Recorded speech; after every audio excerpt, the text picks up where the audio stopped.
Test. All right, test. Test, test.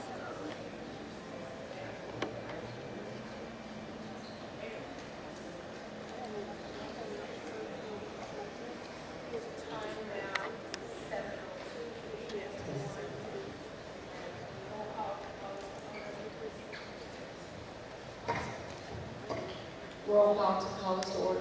Ms. Shank. Yes. Ms. Jackson? Present. Dr. Von Elliott? Present. Dr. Coleman? Present. Ms. Warrior? Present. Ms. Lane? Here. Ms. Williams? Present. Ms. Disworth? Present. Thank you. At this time, let's stand for our pledge of allegiance.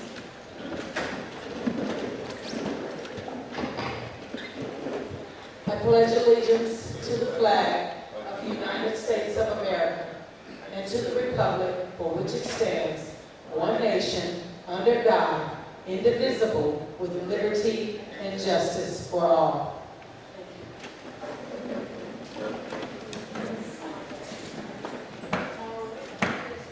Share our norms. Each and every one, these are the board norms for Riverview Gardens Board of Education. Number one, cohesive team. Number one, pause to hear all voices after someone speaks. Number two, consider all opinions. Number three, assume positive intentions. Item two, collective agreement. Number one, collective voices to reach decisions. Number two, honor and respect the work of the board. Number three, honoring and supporting the board decisions at all times. Category three, number three, be prepared for meetings. Item number one, the board will review the packet details and submit questions within the established time frame. Number two, members of the board will arrive 5 minutes prior to the start of the meeting. Number three, administration will release board packets to the Riverview Gardens Board of Education within the identified time frame. And item number four, not allow outside entities to dictate board actions. Item number one, Riverview Gardens Board of Education, decisions will be made based on facts, policies, and procedures, and not individual opinions or requests. And item number two, educate and encourage the community to follow proper protocol for voicing concerns, and this policy KC, community engagement. Those are our board norms. Thank you, Ms. Morwell. At this time, we'll begin our tax rate hearing. Mr. Randall.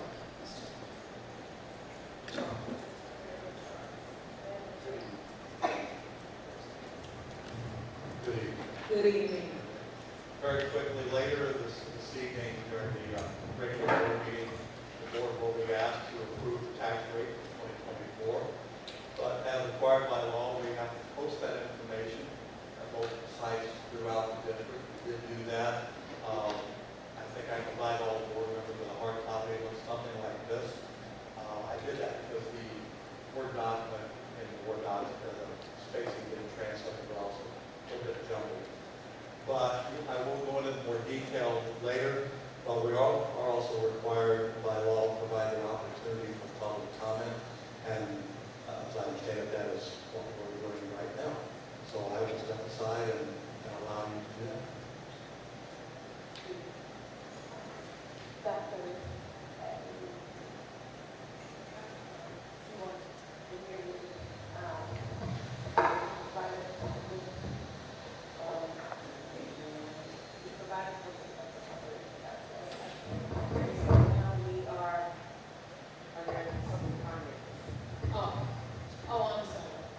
Do we have any public comments during this? At this time, we will move for motion for an approval of the agenda.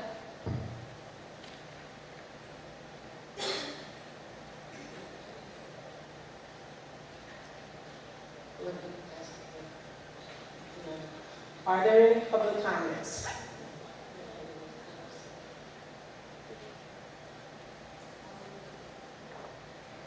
Move to close the public hearing session. All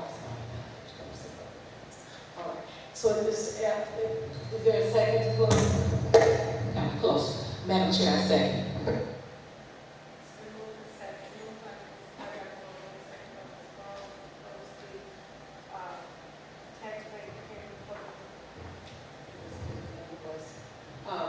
To close the public comments portion of the public hearing. And there are no public comments at this time. So at this time, can we get a motion to approve the agenda? All in favor for that law? I'm sorry. All in favor to approve the public notice, closing the public hearing? Aye. Okay, thank you. Can we get a motion to approve the agenda? Madam Chair, I so move. Second. It's been moved by Ms. Warren, second By Dr. May to approve the agenda. Are there any questions?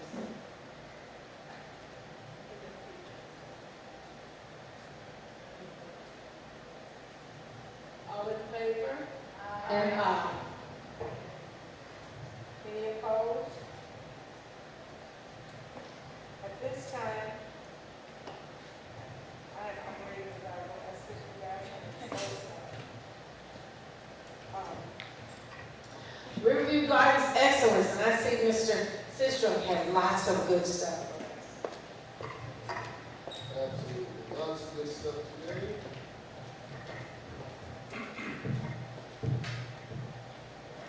All right. Good evening, Board of Education, Dr. Patton, colleagues, community, and scholars. Today from Riverview Excellence, did you mention we have several honorees.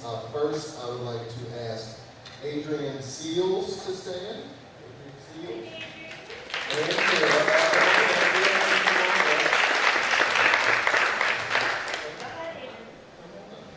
Adrian Seals is a first grade scholar here at Gibson Elementary School.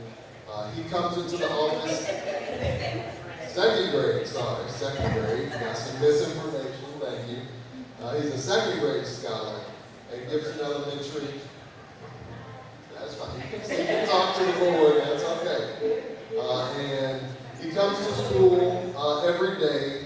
He greets the staff. He says hello to the fish and the gecko. And according to Dr. Henderson, he's become a friend to a kindergarten scholar, a younger scholar, who used to come to school every morning crying.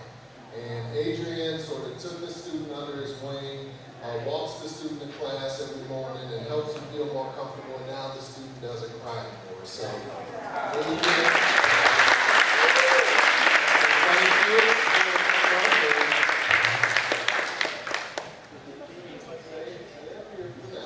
We're going to take a big picture afterwards, but we got some other people that we want to acknowledge.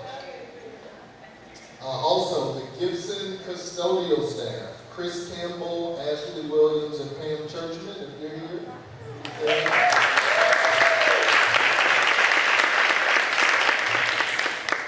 And the Gibson custodial staff, they worked hard, very hard over the summer and since school started to make sure the building is clean. Looks wonderful tonight, and thank you all. Gibson is down a custodian, but each one of them has picked up slack with overtime, extra duty, and being available when needed. And Gibson is very grateful for their hard work and dedication, as is the district.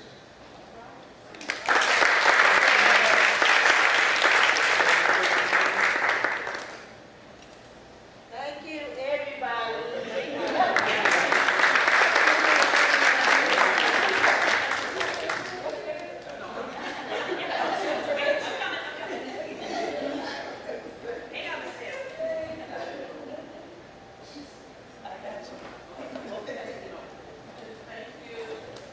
Stay under here. One more here. Do we have Damon Deere here today? All right. Damon Deere was not able to make it, but he's the grandfather of the student, also a bus driver. When his grandson, Jeffrey Williams, had trouble getting to school every day on time, Damon Deere stepped up and said, you know what, I'm going to take care of it. And so every day since then, he's had his grandson here at school every day on time. And so we just want to honor Damon Deere for stepping in and stepping up to make sure that our students get to school every day. And Lord, if you would like to take a photo with the candidates.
Public comments I was speaking of.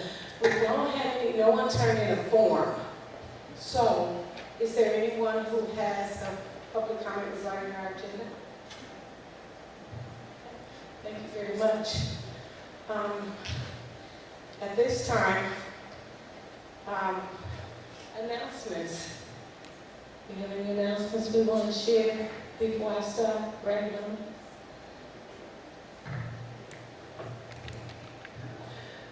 Well, Riverview Gardens participated in the Riverview Village Parade. Our band did an excellent job. I tell you, those students, they played their heart out. They got out there and they got the work done. They were hot and they were tired. And sometimes we had to help them out a little bit. But they did a wonderful job. And I'm so grateful to all of the staff and the district leadership team and everyone. If you drove a car, you rode in a car, you waved, you walked, whatever your part, we certainly appreciate you. It was an absolutely wonderful turnout for Riverview. I was so proud of us and the community. I just want to share that Riverview Gardens was represented at the Bell Fountain Town Hall meeting last week. So we had a lot of elected officials giving updates. And our superintendent representative let us know that she's going to be taking care of business. And so it was an experience to hear the updates and seeing what's going on in the legislation, and also seeing what's going on with our community as far as, you know, budgets and management in the community, which we should be involved in because it means our kids are affected by the municipality management as well. So I just want to share our participation in the town hall meeting. Town hall meeting was very informative. Well, I encourage you to make sure you make those meetings because we need to support what's going on in our communities because it's all Riverview, whether it's Bell Fountain or Delwood or Western Village or Castle Point or Riverview Village, it's all Riverview. But we need to know what's going on in these other parts. I heard a lot about Bell Fountain. I'm trying to figure out how I can get over there and go to some of those aerobics and all that stuff they got going on. So there's a lot going on. There's a lot to take advantage of. Let's support our community. We drive so far and go way out. We have a lot, right? Okay. At this time, a motion, please, to approve the consent agenda. Madam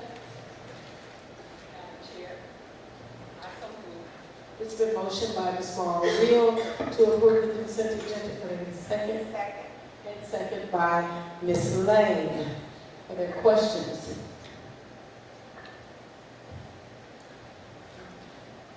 All in favor? Aye. Aye. Thank you. Any opposed? Thank you.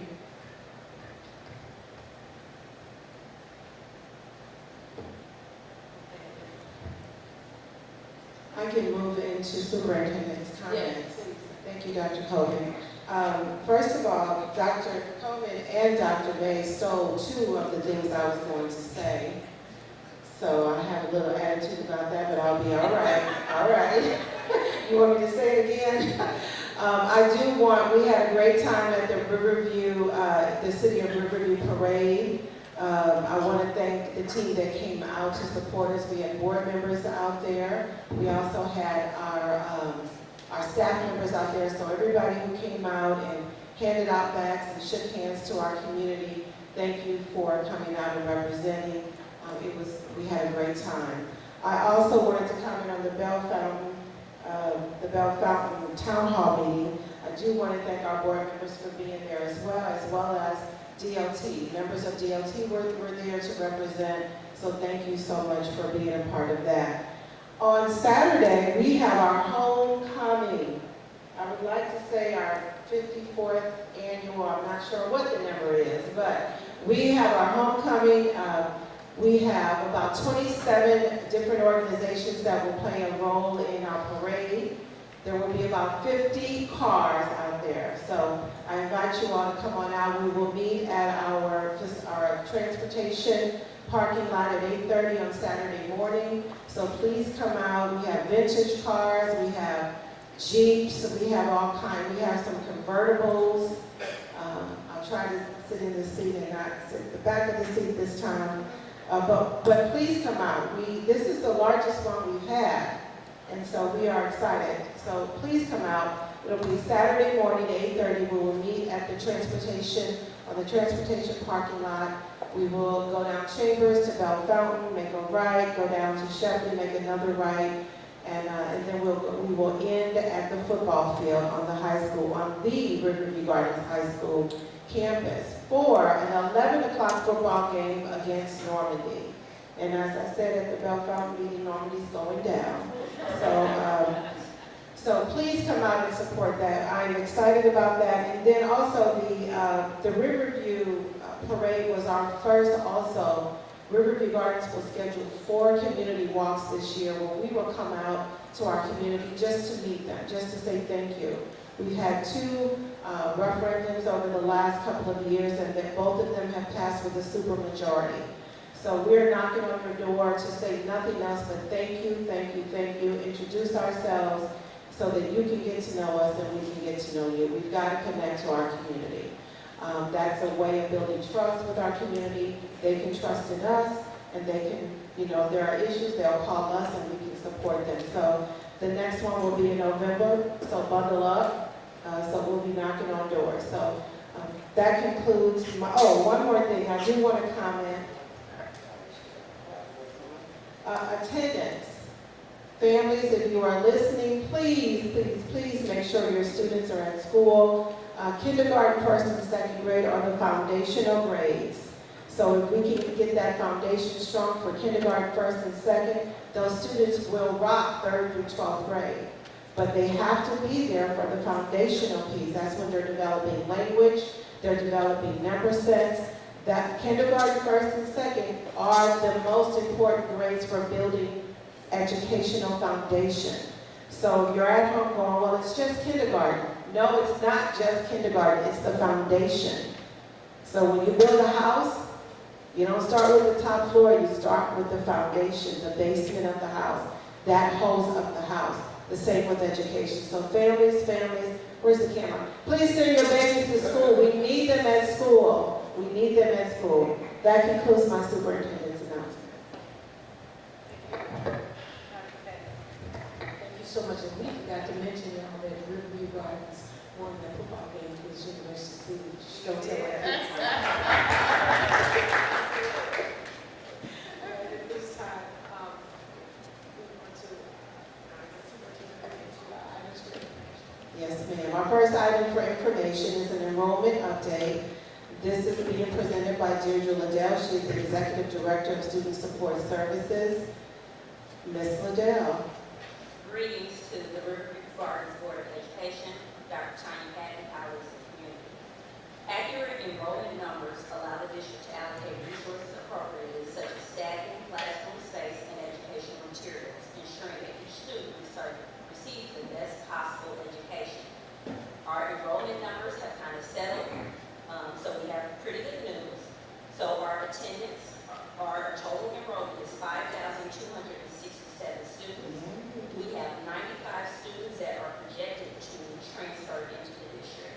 these numbers are as of September 18th, 2024. Are there any questions? Thank you, Ms. Liddell. Dr. May has some questions and transfer before so that they can be calculated into so they will transfer before the deadline to calculate them into the ADA. If they enroll, so those are the students, Dr. May, who started the enrollment process online and they haven't completed the enrollment. So once they complete enrollment, yes, so we want their ADA. We also want those babies at school to learn, but we want their ADA. So I yes. just wondered if there was going to enroll in time for them that we can. We hope. So they're enrolled, and we're hoping that they show up tomorrow. Tomorrow is today. Perfect. Are we reaching out to those families? Yes, Our next item up for discussion is the facilities department. This is in conjunction with policy IM evaluation and instructional programs, and this is being presented by Carl Scheid, the Executive Director of Facilities.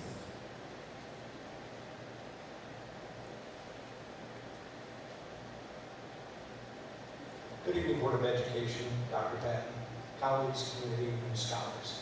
Tonight, I come before the Board of Education for an information item for the Facilities and Grounds Program evaluation.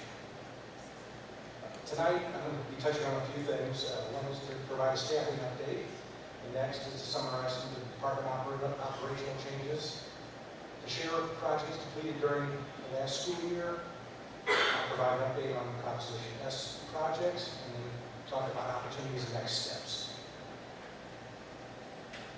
As it relates to staffing update, we currently have numerous positions that are still vacant. We have a leadership position, which is custodial supervisor who remains vacant. We have 3 HVAC positions that are vacant, 2 plumber positions that are vacant, and we have a total of 5 custodial positions, 1 at Westview, 1 at the high school, 2 at Highland, and 1 at Gibson. Obviously, continuously work to fill these vacancies and support the needs of the schools. Moving on, I'm going to talk about some of the departmental changes. Some of these are things that are tangible, and then some of these things are more of changing the climate of our department, how we support the schools. So, again, there's been some challenges in the facilities department for quite a few years. So, a big focus was trying to change our perception and our delivery of services.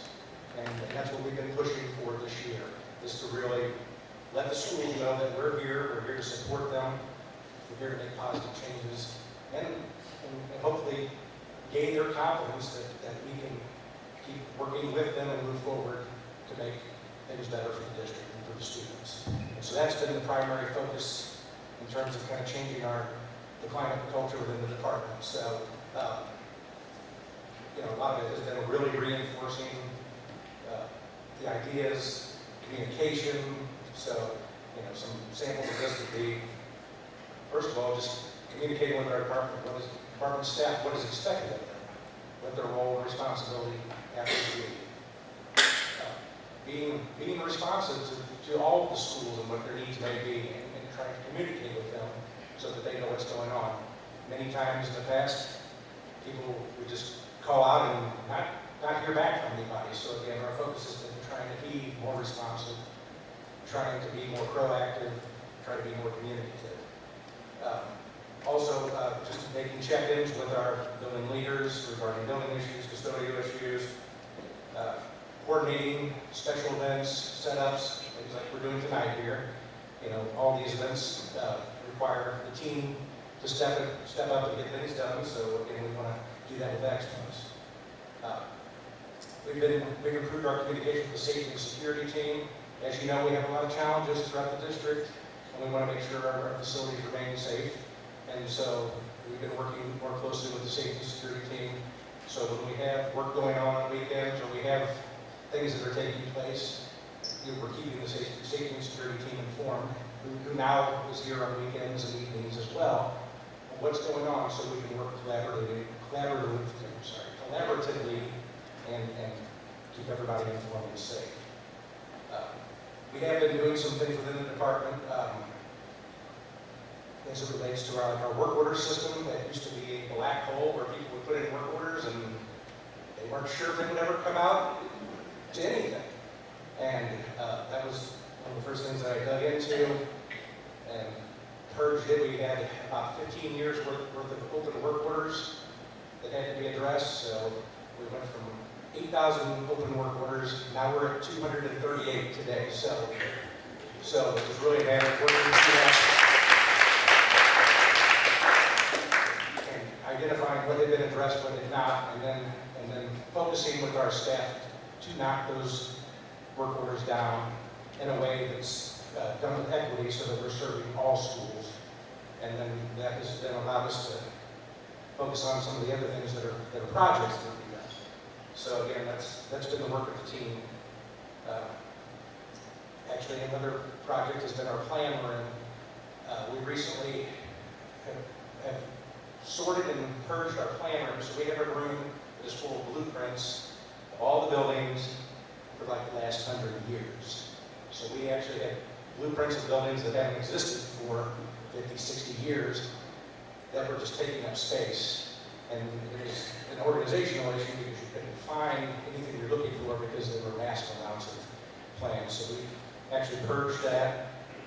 We've consolidated down, so now we're actually ready for the next phase, which is to digitize all of that so that we have electronic versions of all that.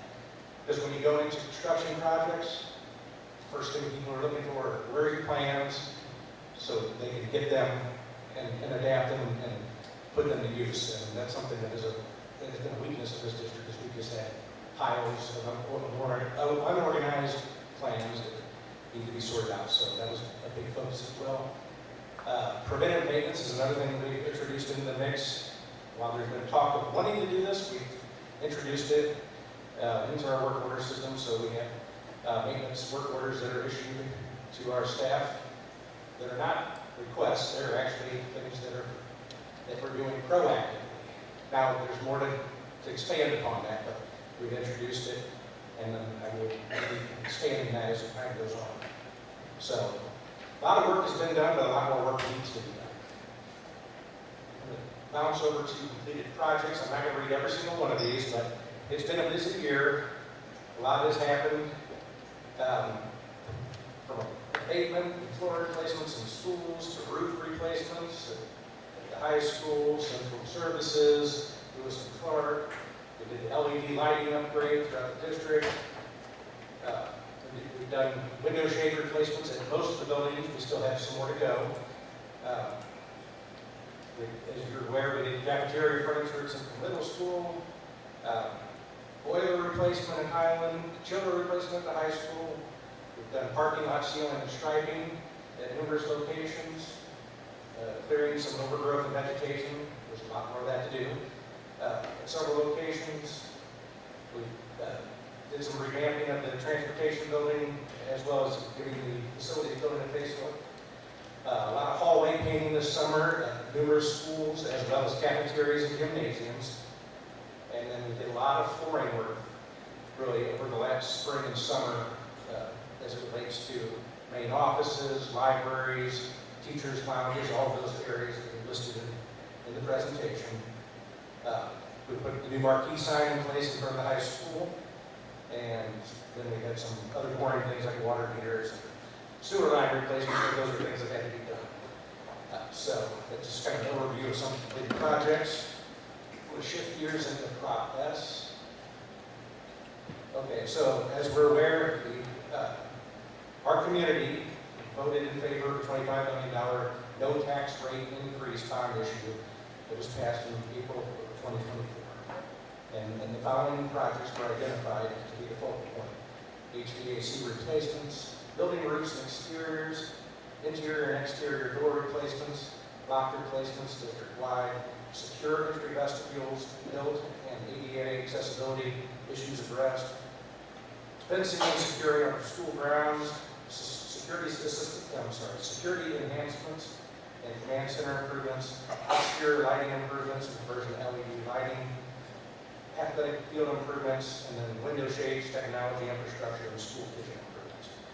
So as you're aware, the board has already approved the HVAC replacements at Westview Middle School, and you're currently, actually this evening, you just approved the exterior projects at the high school as well as HVAC replacements at the Masters Elementary. The items that will be coming forward next will be our secure entry vestibules and door replacements. Those will be coming up at upcoming meetings, so more to come on that. And then many of these other items that are listed above are also in the works, so they'll be queuing up after the next items. So there's numerous projects that are in the queue that will be coming forward for your review and approval. The questions.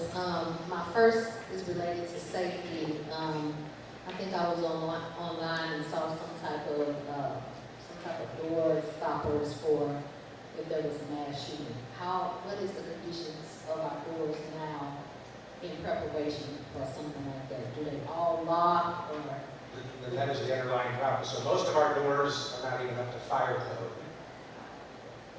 So the majority of our classroom doors have to be replaced. And then the glass within them also has to be replaced.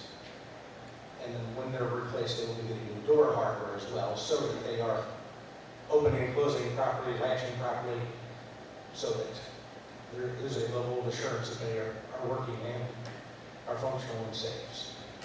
Okay, so do they have a shade function even to? We would outfit them with the shades. Oh, okay, we got to do all of that. Okay, my other question, I think I asked our previous superintendent about building utilization study. Are we at a point where we're ready to look at any buildings that may be underutilized to make a recommendation? That's one question. So, as it relates to that, we have, as you're aware, we have brought on the services of a demographer. So the demographer has begun their work. What will happen is they will provide some preliminary information, and then that will be brought to the Board of Education for information and then further stuff from that point. That should take place. They are saying that they will be done documented by the end of October with the demographic study.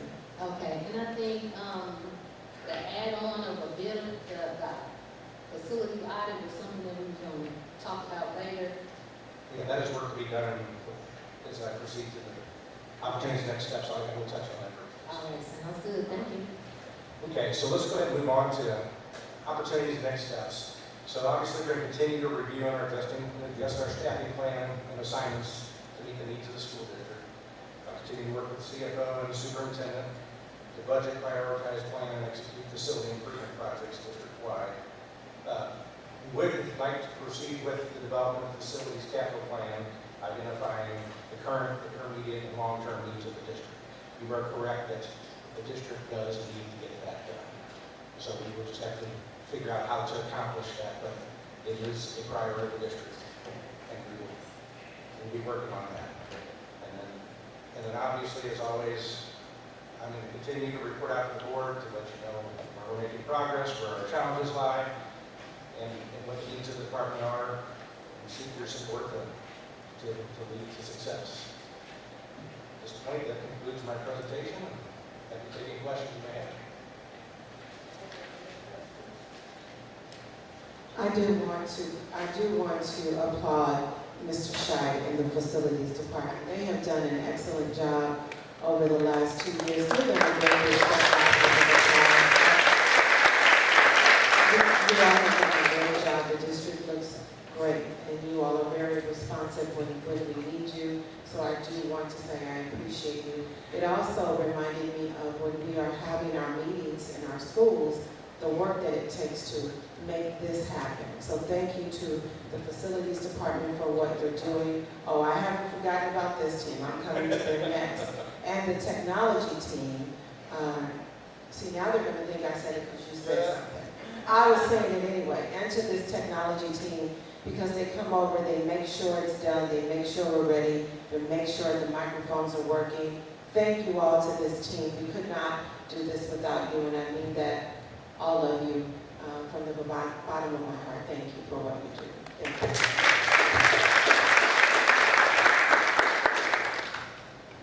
Thank you, Carl. Our next item up are data presentations. Making this presentation is Ms. Barbara Sharp, Executive Director of Continuous Improvement and Title IX. And this is in conjunction with CSIP Goal 1 student performance. Ms. Sharp? Yes.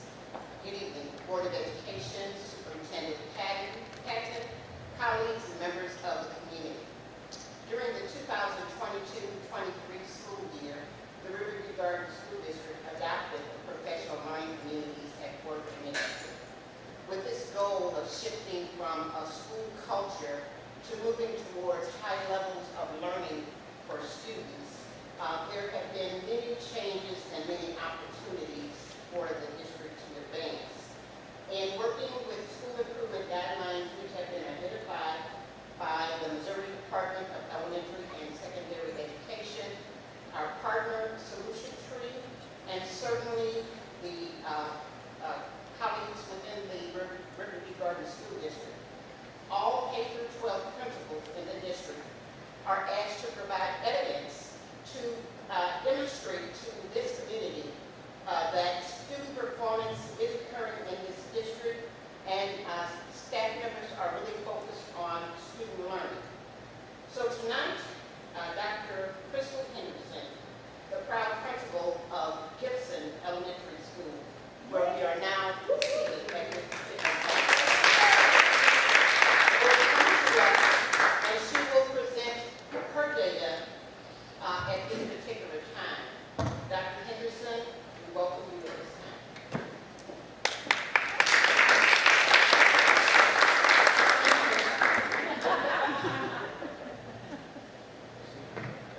All right. Thank you so much, Ms.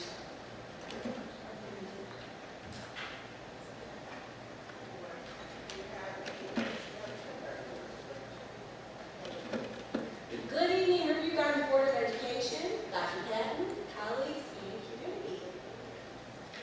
I am, as she said, Dr. Henderson, and I am presenting our data for Gibson Elementary School. Presentation topics for tonight are attendance, mathematics performance, math comparison report, and then celebrations that are data specific. As they say in church, I will not be before you long. And I mean it, because they don't mean that in church.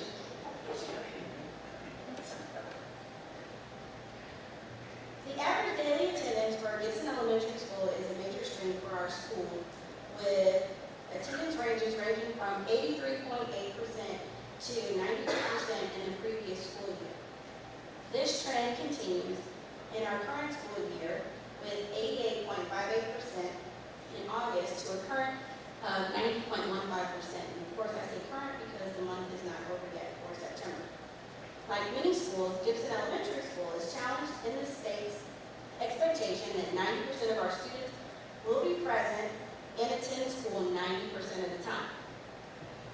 At the start of the school year, many scholars who were enrolled but did not start until days or even a few weeks later has hit our attendance hard. But we are working on that. And we have an attendance committee that has made phone calls, and we've even gone by homes. And so those students still didn't even start after that. But that's okay because, like I said, our attendance team is working with families to support those scholars to reach 90/90 through attendance incentives, monthly attendance parties, and celebrations for perfect attendance.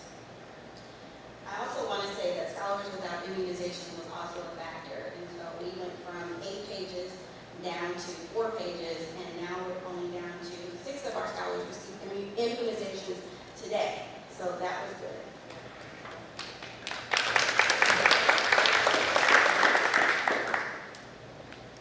When we talk to math performance data by grade level, or STAR, for fall of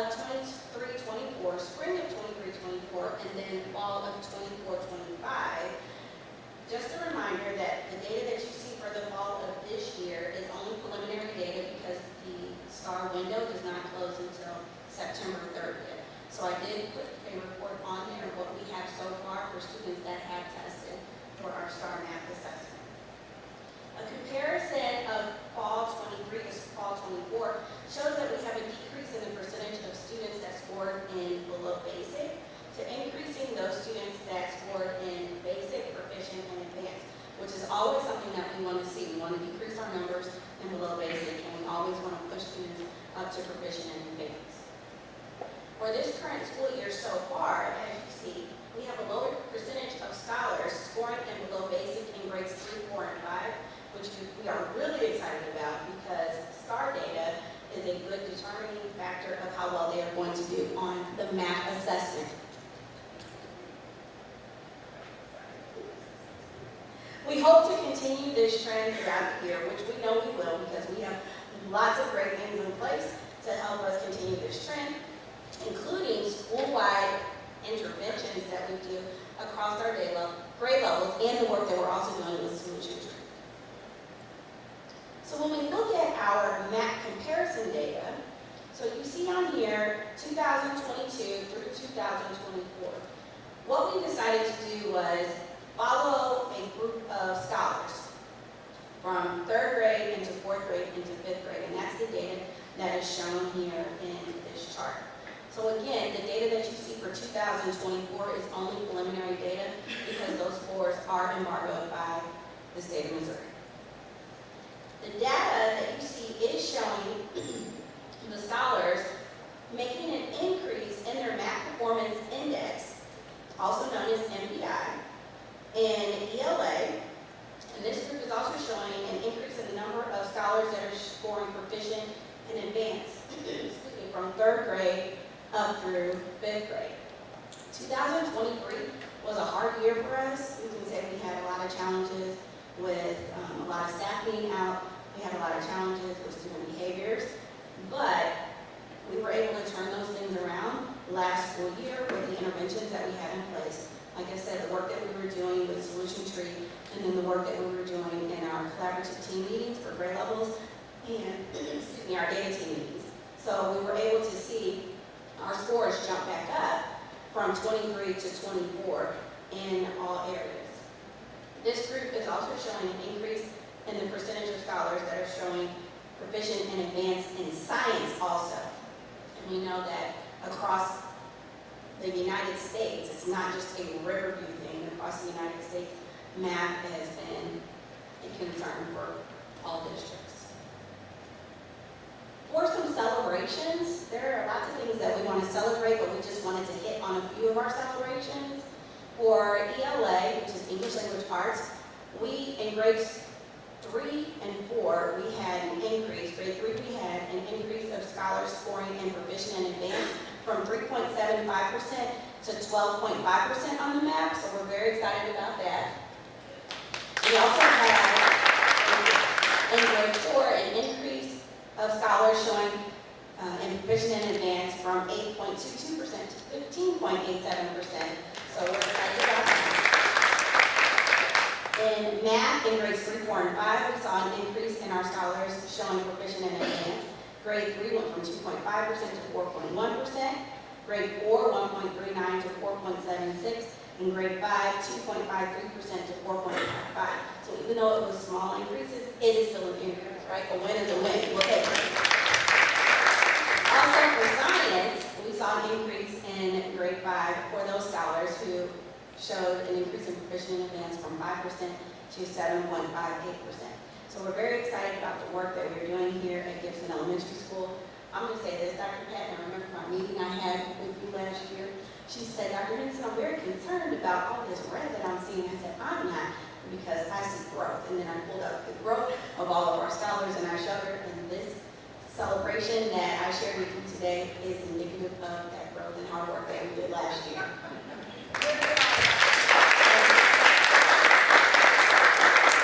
Excellent job. And why did you have to put me out there like that? But you stay honest. I did, and I appreciate the work that you all are doing. This is making a difference for our students, and we've got work to do, and you all are doing the work. So thank you, thank you, thank you. Thank you. Thank you for the presentation. I have a question. Who would you say is coming? Is it your IEP students coming on a regular basis, your transition students in transition? Like, who comes to school of the percentage? What's the pattern that you see? Our students in transition, students do miss a lot, but they are in attendance. I mean, it really is overall all of our students, and it's because of the great things that we put in place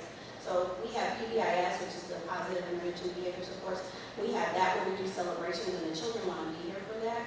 We are a uniform school, as you all know, and this year we've been put in place that as long as we have 90% or above school-wide attendance for the week, we're doing dress out of uniform, dress down Fridays. And so the scholars are really, happy about that. We had one today, tell her parent, oh, I gotta get to school on time so I can have dress down Friday. And so it really is just all across the board. A lot of the absences happen when we have behaviors and we have to unfortunately do out-of-school suspensions. So as far as truancy, do you all follow some type of process for them to be reported to central services to address the absenteeism from that standpoint? Yeah, so in our district accountability plans for attendance, we follow the M66 plan that we have in place for the district, the comprehensive district plan. And so we follow by everything that is in that with the tier 1, tier 2, and tier 3 supports. We are not like St. Louis Public where they have trained support where people actually have to attend, but we do put things in place to support scholars. We do home visits. We send out the social worker, the home school coordinator to the homes to do home visits.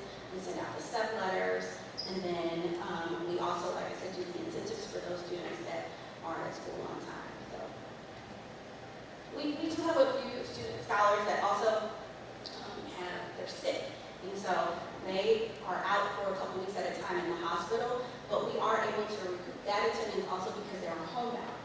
So we're able to get that attendance back also. Good job, Dr. Henderson. Thank you. Good job. Any other Excellent. questions?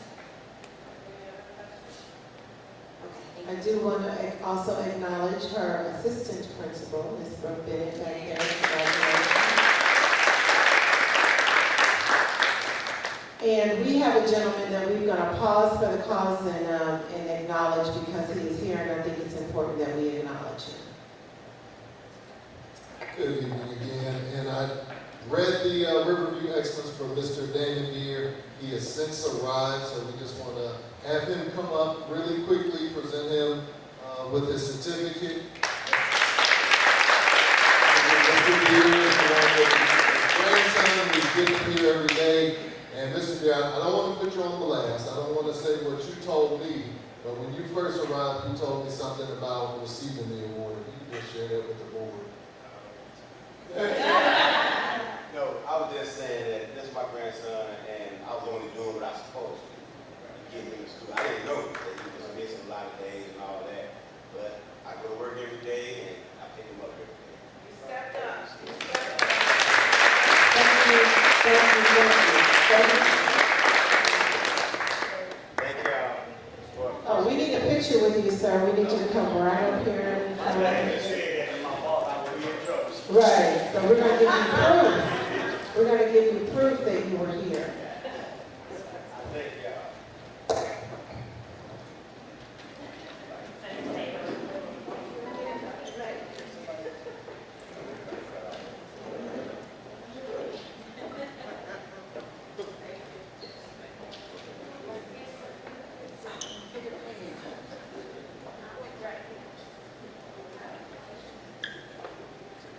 Who has his phone? He needs proof.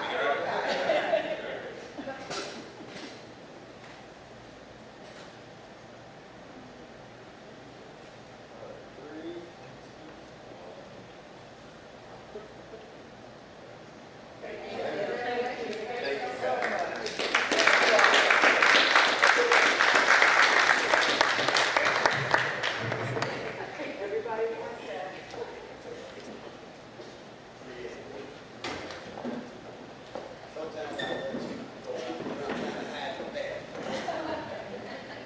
If you need to get a hall pass, we can give you that too, sir.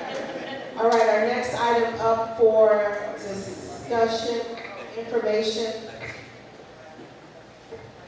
is the acknowledgement of donations. Making this presentation is Ms. Deirdre Liddell, the Executive Director of Student Support and Community Service, and this is in conjunction with Policy KH, Public Gifts to Schools.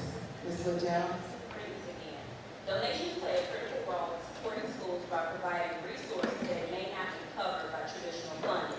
They help fill the gaps in areas like backpacks, hygiene products, food, holiday gifts, and classroom supplies.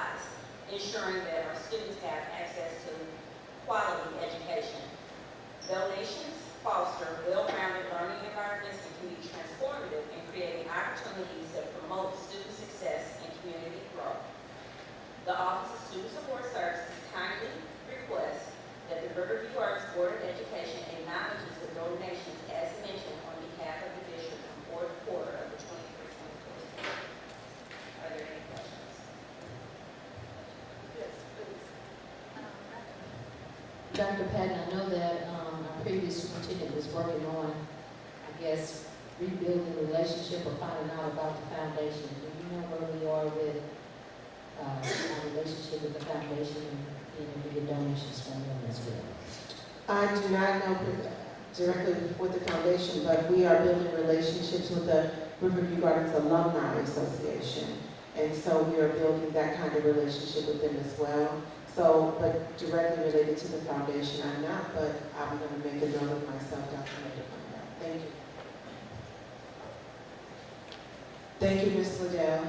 Our next, our item, moving into items for discussion, our first item up for discussion is the 95% group reading instructional material. Making this presentation is Ms. Tanya Ross. She is the ELA coordinator, and this is in conjunction with Policy IA, instructional materials. Ms. Ross? Good evening, with regard to the school board, Dr. Patton, school community, and colleagues. Tonight, I'm up to offer for discussion and approval later on in the meeting. Product is called 95% group. The 95% group, we're looking to add into our instructional resources for grades 3 through 5 for phonics instruction. And the reason why that's so important is because what we're seeing is that our intervention numbers are so large that we cannot meet our students' needs. And what it said is that you cannot intervention your way out of a Tier 1 instructional problem. So with that being said, under normal conditions, grades K through 2 would be receiving the intense phonics instruction. But because our triangle, and I'm referring to our multi-tier support system triangle, some of you may be familiar with what I'm talking about, it's really flipped. And so rather than majority of our students receiving the Tier 1 instruction the way that they should be, we have more students at Tier 2 and Tier 3. So what that really boils down to is that Tier 1 instruction has to improve. Tier 1 instruction needs to improve not only with the curriculum itself, but also the instructional materials that support it. Another unique thing about 95% is that it also meets the needs of our teaching staff. Many of our teaching staff collectively do not have the pedagogy that comes with instruction. And so when we choose tools now at this time, we need to choose tools that not only are best for our students, but also best for our teachers who are providing that instruction. So those supports are then built in to the instructional materials, and the teachers are not grabbing from different things what a more seasoned teacher would do and have the skills to do. So with that being said, we're looking to purchase the Phonics Core program. It is aligned to the Science of Reading. It is also on the DESE approved evidence-based instructional list. And we hope to get some of the funds back through the grant, which we're looking for them to reopen. It is budgeted. The dollar amount is at $158,000, and then you see the total number there. Are there any questions? Testing. I'm just curious. I know that we have children, middle and high school, that have missed this basic area. Is there any way that even if the materials are not used, that our teachers in those other levels can get some of that phonemic awareness training to help with the deficiencies in the level? So yes, and that is occurring. We use Read 180 and I'm going to go ahead and say Math 180 at the secondary level. In Read 180, it is divided into two components. It is divided into Systems 44 and then Read 180 itself. The Systems 44 portion of that is the focusing awareness. And then the other portion is geared towards phonics and fluency. And those students still are receiving the core instruction with their peers. So, Ms. Ross, will these instructional materials replace some of what they already are using teachers, or is this in addition to? So right now, it's going to supplement. And the reason why I say that is because we cannot do a complete overhaul because we don't have the systems in place to get the professional development that's needed.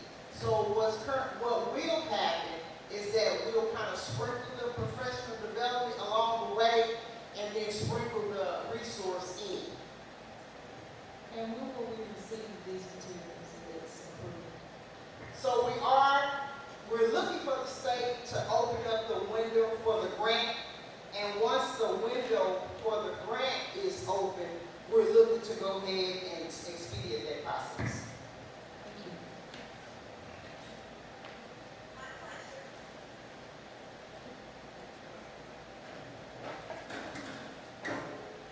Moving on to the next item for discussion will be the 2024-25 budget revision.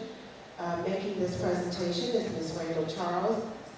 Mr. Randall Charles, he's our interim CFO, and this is in conjunction with Policy DB, Annual Budget, and Policy DIAA Fund Balance. Mr. Charles. Thank you. I answered all kinds of things. Thank you, Board. As you know, I came on board about 4 weeks ago. Previous CFO took the job of another position. I've been asked to kind of bridge the gap until we fill the position. At the request of Dr. Patton, I dug into the budget pretty quickly and found that we need to include some information in the budget that maybe hasn't been included as of yet. Part of my job too, I see, is helping the board understand what is being shared with them. School finance is complicated. I was talking to Ms. Sharp earlier and realized that I've been doing this for 23 years now as a CFO, and I'm still learning new stuff. So I would say that if you could humor me for 60 seconds. As a board, it's not enough for you to just be told what the total amount of money is, what our total fund balance is. Because there are 4 pieces to it, 4 funds we call them. There's a debt service fund, which we use to pay off our bonds. The prop-ass bonds we sold, for example. That operates all by itself. That money sets out there separate. You cannot mix it with the other money. It just happens. That's one, that's debt service fund. There's also the capital fund. That's where just that, capital expenditures, large equipment purchases, building improvements, and so on. Then the other 2 funds are the teacher's fund and the general fund. Teacher's fund is just that. We pay for teachers' salaries and benefits, all certified staff, salaries and benefits. The general fund is everything else. Supplies, purchase services, and so on. As a board, I would encourage you to always start by looking at funds 1 and 2. Watch the general fund and the teacher's fund. That's so important that's the actually refers to those combined as the operating fund. This is how we operate day to day, out of the teacher's fund and the special fund. I point that out because information you've received in the past on totals, because of all the ESSER funding and issuing $25 million for Carl to spend on projects, it made our total fund balance look good. But if you zero in and look at the general fund and the teacher's fund, we're spending a lot more than we had in the past. And starting this year, we'll receive the last of our ESSER funding, so we're also going to have to stop spending as much as we spent in recent years. because we're going to begin to spend down our balances in the general fund and the teacher's fund. So that's a little bit of lesson I'll leave with you, and I will try to present information to you in coming meetings that clearly shows general fund, teachers, everything else as well, but let you really see that. There's a lot of information in the packet. I won't go into all the detail, but I will say this. There were some changes that needed to be made in terms of how much revenue we expect to receive this year, sizable change in state revenue, sizable change in what we expect to receive in current taxes. I'll talk more about the tax levy a little bit later this evening. So the revised budget or the end-of-year projections that I've included for this session really focused on revenue. I've looked a little bit on the expenditure side. I'll be looking at that in much greater detail before I stand in front of you a month from now, the second meeting next month. With that being said, I think it's probably best if I just kind of pause at this point and attempt to answer any questions you may have.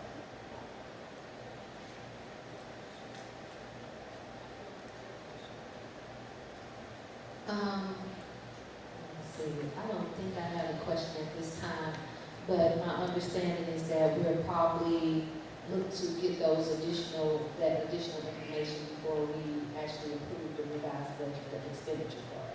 Right, I noticed that, that this was put in here as an item for discussion, so we'll share more information, more updated information that includes revisions on the expenditure side and any other information that comes available. Yes, we'll continue.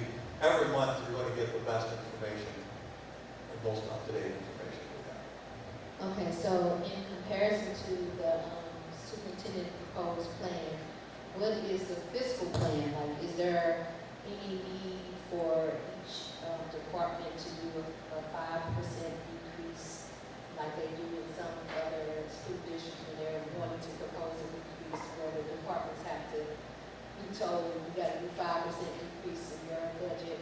What's the process for that? Okay, yeah, yet to be determined. I know that Dr. Tatton has begun to outline a program for that, and she shared with me that there's a lot of things she wants to look at when it gets to the how.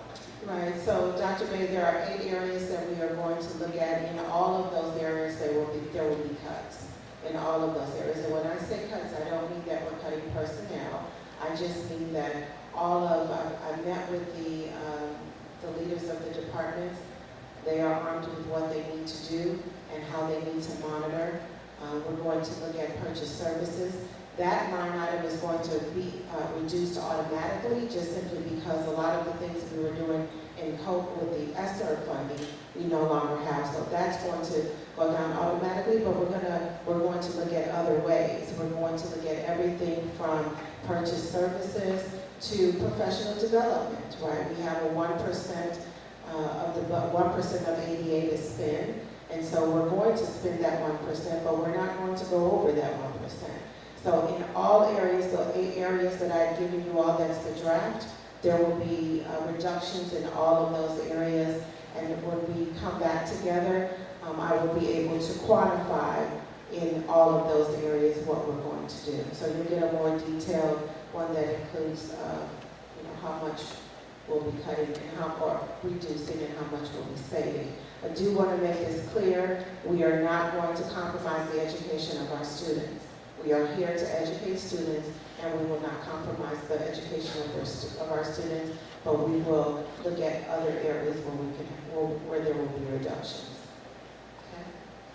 So just in the layman's term for the community, the general, would it have been the general and the teacher fund that was overstated, or was that the main area that was overstated as far as the revenue? At this point, the revenue that was overstated would have been just deposited to the general and the teacher's fund. State revenue, 75% of that has to go into the teacher's fund, and the other 25% into the general fund. The current taxes were overstated to a lesser degree. We have discretion, and most of that goes into the general funds and some into capital.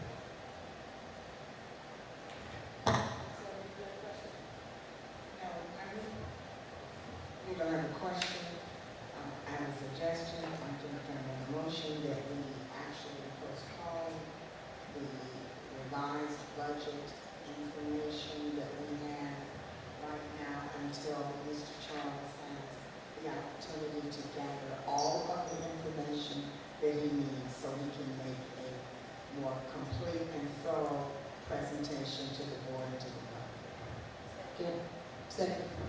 It's been motion and second to, table, Johnson. Postpone this portion of your report until you are able to gather that more updated information that you need from this up. If I bring that to the October 22nd, something. We have one October 8th and I think 22nd or 3rd. For the 22nd. Yes. And I do want to say, he offered that, but I wanted to get this in front of the board so that you could see what we're dealing with the budget. It was urgent enough for me to put this out in front of you now.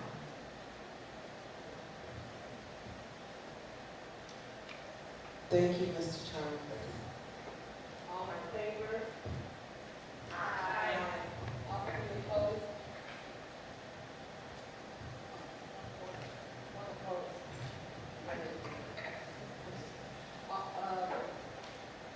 6 in favor, and 1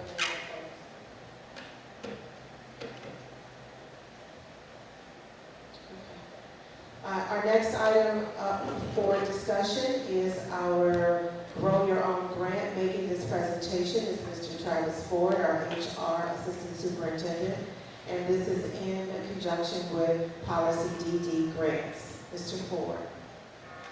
Good evening. Senior. Good evening, school board members, colleagues, and community.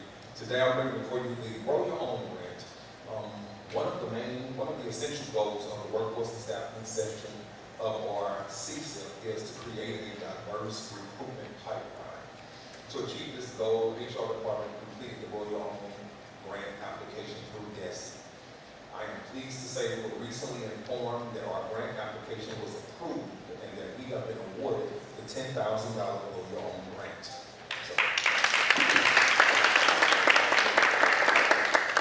We're excited about it. This grant allocates $10,000 in funding to build a teacher recruitment pipeline that really focuses on identifying and supporting our current high school students who are interested in becoming educators in the future. To accomplish this goal, the grant's goal, we're going to partner with the high school STEM program. The STEM program stands for the Student Tutoring and Mentoring Program. This program will be used to support and train future cadet teachers. $1,000 of the grant will be used to build partnerships with local colleges and universities. $4,500 will be used to support the students with field experiences that will immerse them in higher education, training, and development programs. And $4,500 of the grant will be used to purchase materials and supplies needed to train and support our students and the mentors for the students on this journey to becoming future educators. It is recommended that the Riverview School Board approve the acceptance of the awarded $10,000 through the Grow Your Own grant. Are there any questions?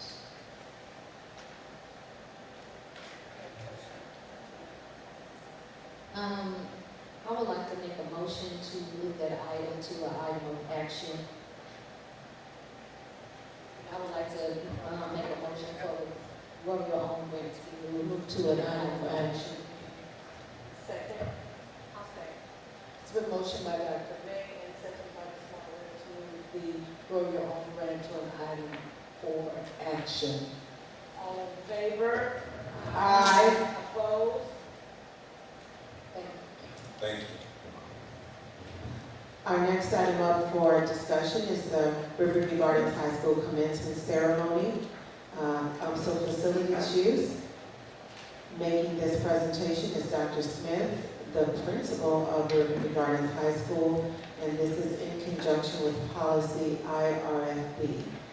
Dr. Smith. Good evening, Board of Education, community colleagues, Superintendent Dr. Peckett.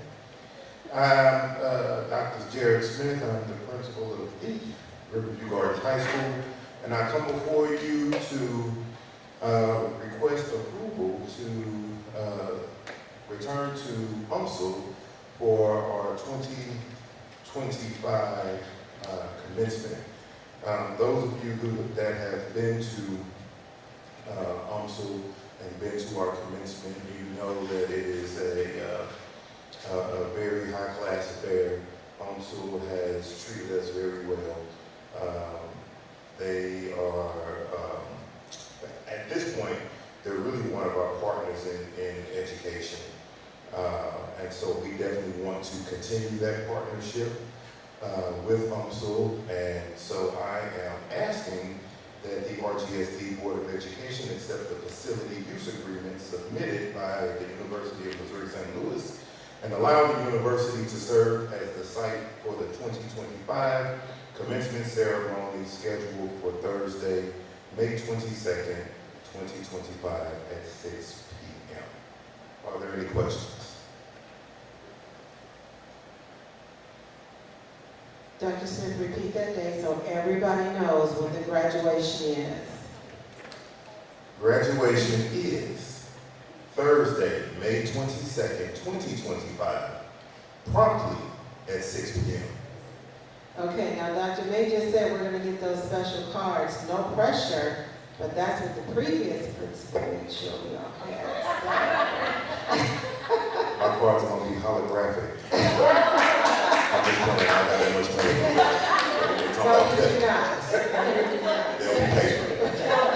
Wait a minute, Dr. Smith, I didn't hear you say that part about our combined. I think you should be using the combined. Oh, combined, that's School right. now, so I want you to make sure that everybody understands that the Success Academy, the graduation is when for every Riverview Gardens graduate. Every Riverview Garden student, whether they're in Success Academy or at RGHS, will graduate on Thursday, May 22nd, 2025 at 6 p.m. Thank you. Thank you, Dr. Smith. I was commenting to Dr. Smith on Saturday just what a great job he's doing at the high school, so I do want to give that compliment. Excellent job. It's like I'm proud of you. Just saying. Okay, moving on. Our next item up for discussion is the SSC Partnership Agreement. Making this presentation is Ms. Mashonda Bailey. She is the Director of Special Education for the Riverview Garden School District, and Ms. Deirdre Liddell, the Executive Director of Student Services. Greetings again to the Riverview Garden School Board of Education, Dr. Tanya Patton, colleagues, and community. The Special School District of St. Louis County is the largest provider of specialized education in Missouri. It empowers students of all abilities to reach their full potential through a collaborative and inclusive approach tailored to each student's needs. SSD provides special education services to all students with disabilities in St. Louis County and offers career technical education for high school students. SSD is having all partners sign a formal agreement for services. Tonight we have a PowerPoint that will detail the partnership agreement.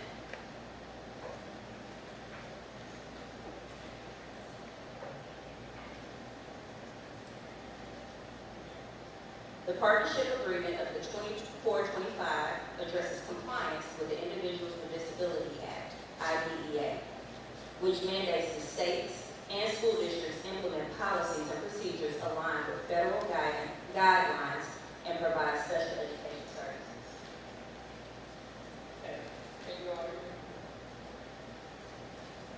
Meeting the IDEA requirements. In order to meet the IDEA requirements, DESIC has in place the Missouri State Plan for Special Education. That plan includes the regulations in which school districts must comply when implementing IDEA requirements. That includes Regulation 15, which details the regulations implementing sections 162.825, establishing a special school district. In order to meet the federal and state requirements, DESIC requires each school district to adopt a local compliance plan. That's an abbreviated version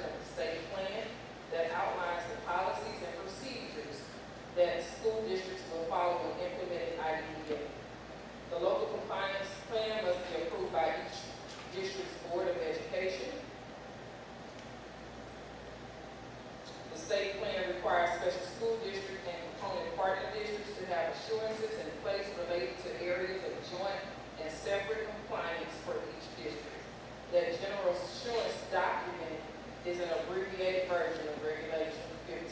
It outlines components of special education process and the compliant responsibilities of each district. For example, we have child find, individual education plans, least restrictive environments. The partner district signs an assurance statement committing to comply to the general assurance documents, and those statements are due October 1st. So this is basically just an infographic of what I just basically said. I'm going to come back to the partnership agreement. That is what Ms. Liddell is going to talk about, and I'm going to go to the principal coordinator collaboration team.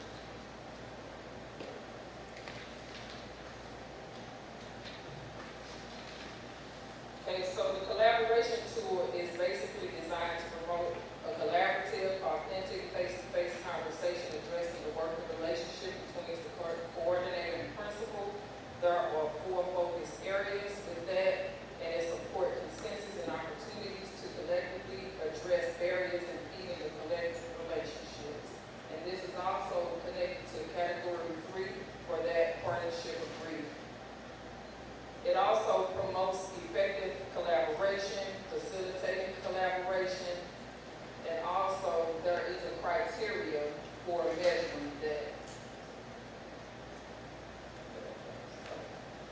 There's a criteria for measuring the implementation. So the principals and also the coordinators, they have already done the collaboration tools for all the students now, so we do have that baseline there. So coming to a consensus, that's to promote active listening, encourage diverse perspectives, encourage constructive dialogue to reach a common understanding, and also celebrate success, whether it's team or individual achievement. Organize team building activities and celebrating milestones, sharing success stories to motivate and inspire, foster a positive work relationship that values and celebrates collaboration. So based on our collaboration tool, we did have some focus areas, and that was to establish a regular meeting schedule. That's something that Ms. Liddell and I have already done. Also, most of the principals and coordinators, they have already established a meeting schedule so that they can meet regularly as well. Developing an agenda with standing items in addition to the open agenda. Participate in proactive conversation, make sure that everybody is accessible on a regular basis, and also for emergencies in case those come up. Also, to do some team building activities to help build relationships. We do know that there are a lot of new principals, so we do need to start doing some team building activities so that we can build those partnerships, and also practice responsive communication. So some important dates: the partnership agreement presented to the board no later than October 1st, so this is where we are now. The board approved agreement should be submitted to the office of the SSC superintendent no later than October 31st. The general assurance document submitted no later than October 1st. And the collaboration tool, like I said, we've already collected baseline, and that's due in the fall, and then we'll come back again to do another copy before June 30th.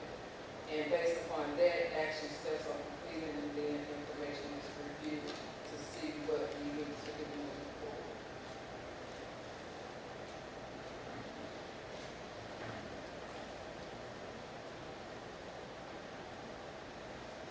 This is a budgeted amount of $752,600. The agreement was previously vetted by legal, and the recommendation is that the Board of Education approve the partnership agreement with Special School District for services not to exceed $752,600 at the next board meeting. Are there any questions?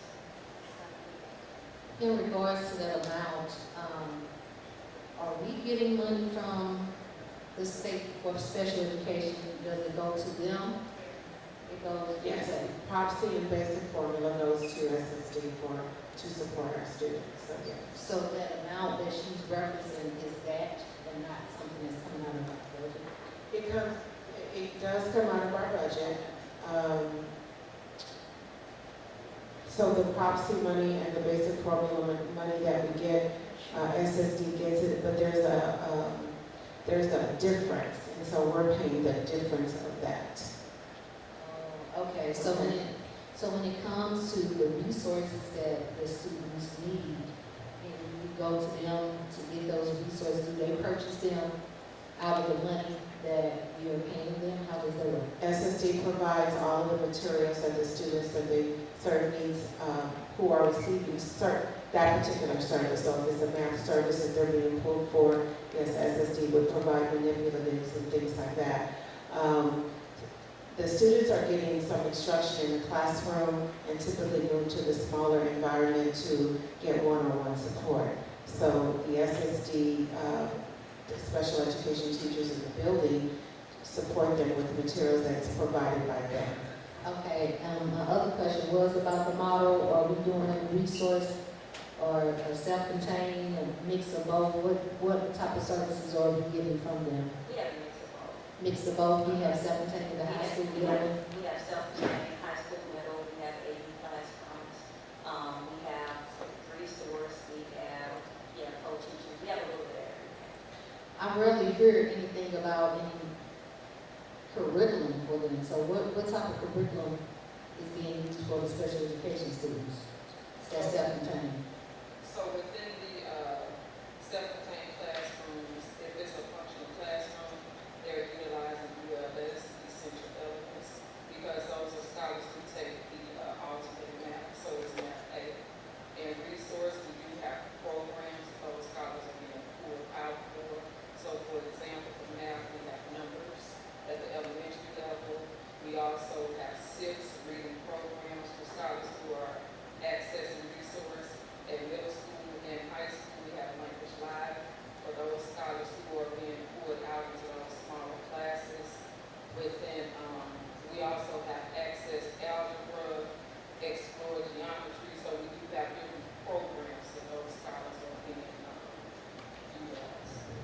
So when we suspect that a child has a disability, do they support with the interventions before they do the IEP? It's a whole process, yeah. So we're utilizing, it's called iCare now. So that's the process that should be utilized before scholars are So if the parent opts for a 504 plan versus an IEP, do they support the 504 plans? SSD. SSD. So with the 504 plans, those are written by the counselors. And so those scholars are within the Gen Ed setting for accommodations and modifications. So they do it even if it's health related? 504 plans? 504, definitely. Okay, because there's other issues that do the nurses do it. So I'm just wondering, they got the skill to do it, they get training for that. So anytime we have scholars with just needs, so we make sure that everybody is. Okay, thank you.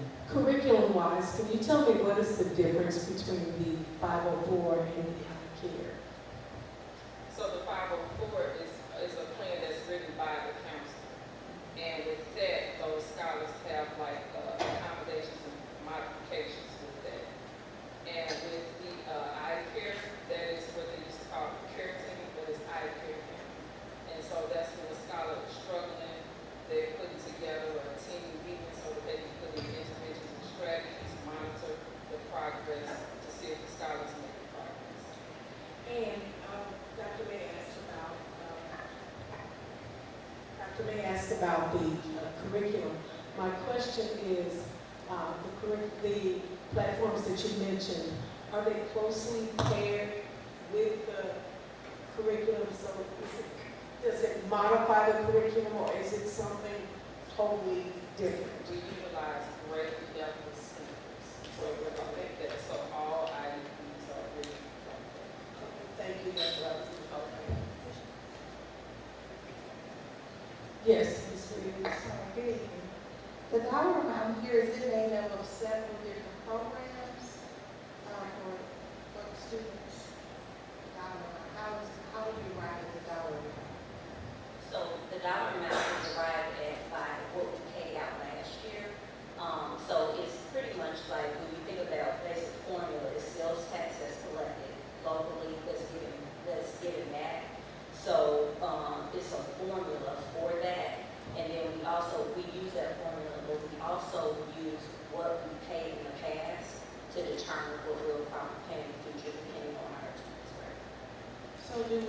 go over this dollar amount, or do we spend less?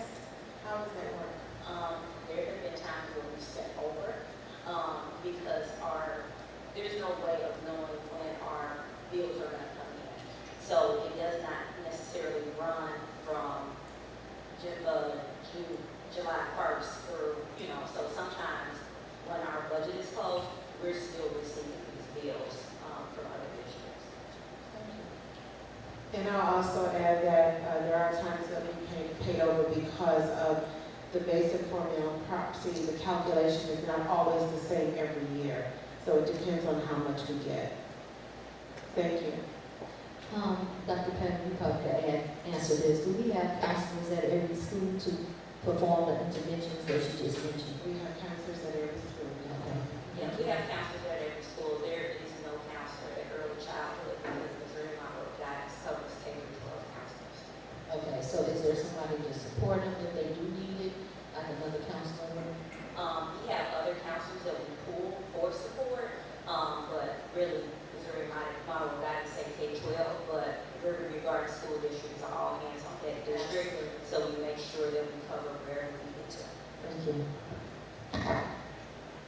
I'm sorry, Ms. Liddell, for trying to answer all those questions. I forgot I wasn't in that position anymore, so my apologies. Before you all take Thank you. Before you all take your seat, I just mentioned to our board president, I am the vice chair of the Governing Council Special School District, and I had a series of questions that I was going to throw at you since I know that you're new to this position.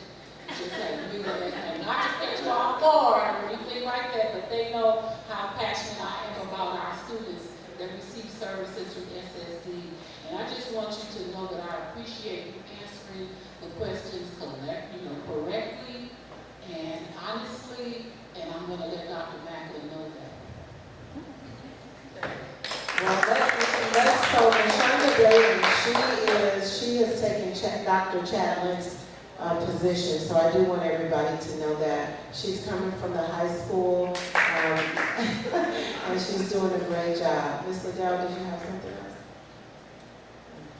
I just wanted to acknowledge that Dr. Moore is here from Oh, Dr. Thank you. Our next item up for discussion is Phonemic Awareness Toolkit. Making this presentation is Ms. Tanya Ross, the ELA Coordinator, and this presentation is in conjunction with IIA Instructional Materials. Ms. Ross? Working hard tonight. You are. You're Liddell. Liddell fans will just come back and stand there. Good evening, our board, Dr. Patton, colleagues in the school community. I'm offering up for discussion and later on approval for legal awareness and body toolkits. To give you the best idea, there are manipulatives that students will be using that's going to improve their reading. Just like you have manipulatives in math and chips and counting and cubes, you also have chips and counters and cubes with phonemic instruction. It also will include a wand, magnetic boards, and so it gives our students a well-rounded or rich learning experience. For grades K through 2, though, they can be busybodies, especially kindergartners. And so when we are working with them in small groups, and even when they get mature enough to be able to handle working in a center, the students will have the opportunity to add multi-sensory tools to their learning, which is very important to their growth. This tool is also aligned to the science of reading, and we're looking possibly again when the window opens for the evidence-based instructional grant to move this through. The cost of the item is $21,478. Are there any questions?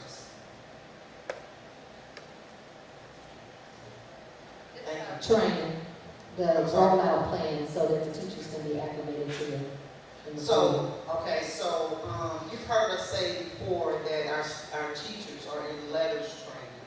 And so letters really gives the foundation for a lot of the instruction that goes on at the K through 2 level. And then with vocabulary and comprehension as you move through understanding literacy. And so with that being said, not only do they have the instructional material, these also come with teacher guides. This supplements, but it kind of goes with it. The teacher can do this in small groups with the students, but as the students learn the routine that goes along with phonemic awareness, they should be able to use these same tools in centers. And so it becomes a more rich learning experience that goes along with whatever text that's being used for literacy instruction. Thank you, Ms. Ross. Our last two items up for discussion will both be presented by Ms. Deirdre Liddell, the Executive Director of Student Support Services. They are homebound services, SSD, MOU, and then there are memorandums of understanding for student support services.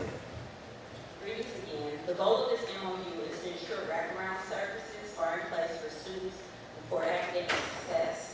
Homebound instruction for students with medical challenges is essential as a means to keep our students as current and engaged as possible with instruction. Students may be recuperating from severe illness or may be physically fragile and unable to be transported to school.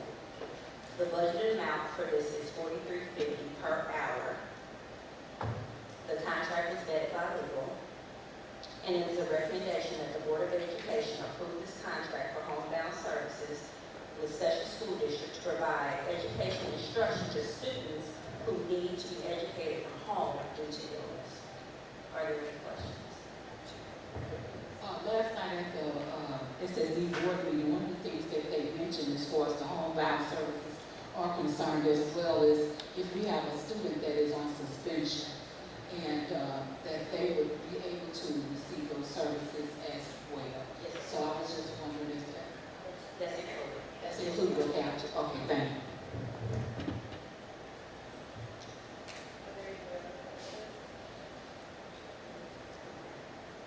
MOUs play a crucial role in supporting Riverview School District. Our partners bring in resources that enhance and positively impact student academic, health, and social-emotional outcomes while improving their overall school climate, culture, and school community. I bring before you today Chestnut Mental Health Services, 100 Neediest Cases, and the Little Bit Foundation, all at no cost for the district. The MOUs have been vetted by legal. These are reoccurring. The Office of Student Support Services is requesting the approval for the attached MOUs for the 24-25 school year at the next board meeting. Are there any questions? Thank you, Ms. Liddell. That concludes our items for discussion, Dr. Coleman.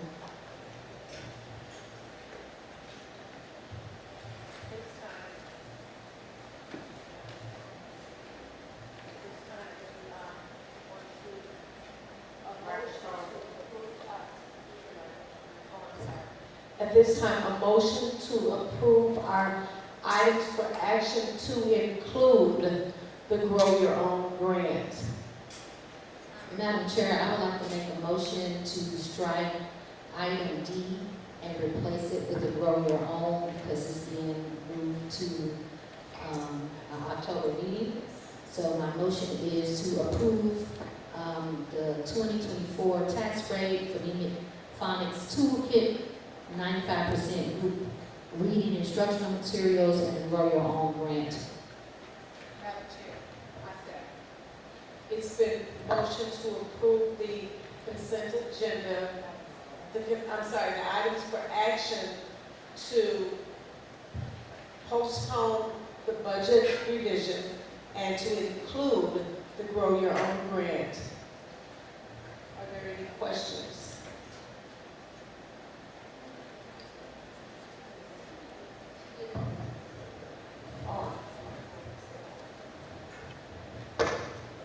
Okay, the items for action to be approved tonight.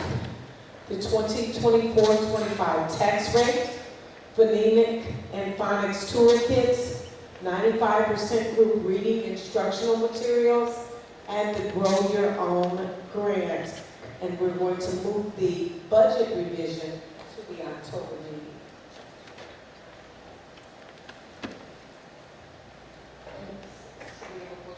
Motion to approve?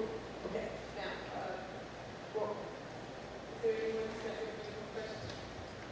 You have questions, Lynn? Okay, so the only thing we're doing is we're going to take out the budget revision and add the Grow Your Own. All approved? Aye. Any opposed?